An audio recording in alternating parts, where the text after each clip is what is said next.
2 months, we have been working with Morro Bay High School's journalism class on an in-depth reporting project. It's part of a new initiative by our parent company, Scripps, called National News Literacy Week, teaching young people about the importance of accurate reporting. The students told us they wanted to report on an environmental issue. So together, we looked into sea level rise and its impact on our coastal communities. I found out more about how local leaders are preparing for the worst case scenario.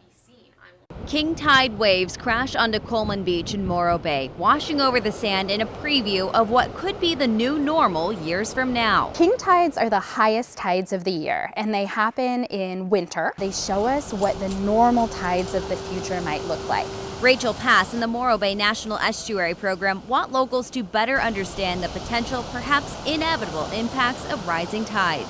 Sea level rise is what happens when glaciers and polar ice caps melt and add new water to the ocean. And we'll see it here in Morro Bay and anywhere along any coast in the world. The National Oceanic and Atmospheric Administration says the sea level has risen about 1/8 of an inch per year.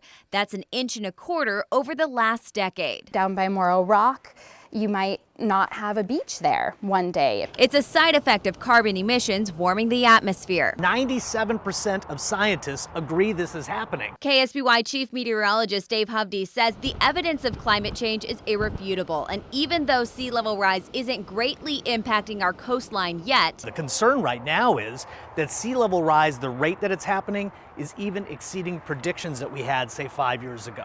So we need policy now. Morro Bay Community Development Director Scott Graham watches the king tides with the future in mind.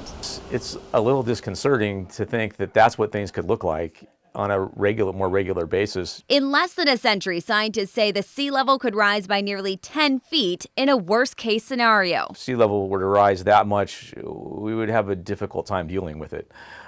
Because you're talking about inundation of most of the neighborhoods in North Morro Bay on the west side of the highway. That's the Beachcomber track. In that extreme case, Graham says the Embarcadero's infrastructure will need to be raised, along with the parking lot at Morro Rock, and they'll have to deal with erosion to beaches that border homes. You know, if you have an oceanfront lot, there are some negatives to that in the long term. With grant funding from the Coastal Commission, Morro Bay leaders have been analyzing sea level rise over the past 4 years, looking at the impacts in 10, 30, and 80 years. In the short term, we may see a foot of sea level rise eroding beaches by 2030. That goes up to 2 feet by 2050 and over 5 feet in 2100. In the longer term, you know, the 2050 timeframe plus, you're looking at, okay, how fast is sea level rising in the areas adjacent to where our homes are in the beach tract? Graham says climate adaptation is thread throughout the city's updated general plan, which council members are set to adopt this summer. That includes developing a sea level rise hazard management plan to examine the city's infrastructure and reevaluate it every 5 years.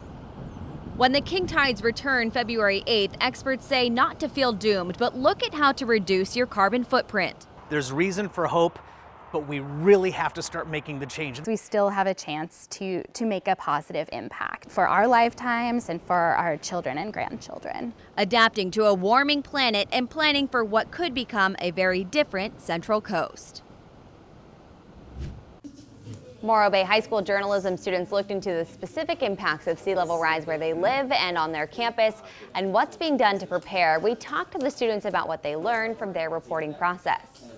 I learned that my house is in a very affected area. It's likely that a lot of flooding is going to happen right at my house. With sea level rise, it's something that I was definitely aware of before, but it wasn't something that I had looked into more specifically to see what it will actually look like. The stories we tell today become history, and it's also keeping people knowledgeable about things happening in their community.